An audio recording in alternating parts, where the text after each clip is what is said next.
Si cette statistique est vraie, c'est une honte pour le Real Madrid. Je vous explique tout de suite. Thibaut Courtois est le gardien ayant fait le plus d'arrêts, 174 en 2025 dans les 5 grands championnats. Source Opta, faut préciser la source maintenant. À première vue, on pourrait se dire ouais, c'est super pour Thibaut Courtois, c'est très très flatteur, etc.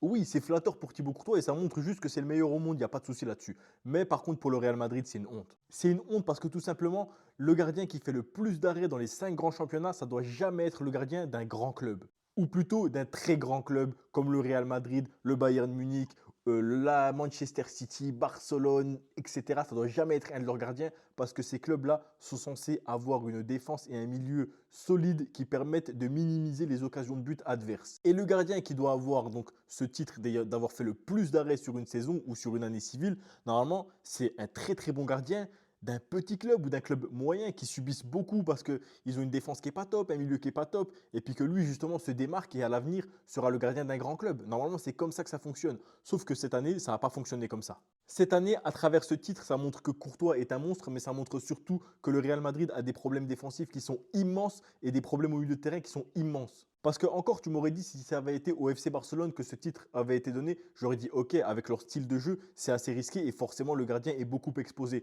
Mais au Real Madrid, on n'a ni ce style de jeu-là défensivement, ni leur style offensif. C'est-à-dire qu'on perd dans les deux côtés et qu'en plus, le gardien est le sauveur de l'année. C'est pour ça que pour moi, ce titre doit jamais être à un club de premier rang, mais plutôt à un club de second rang.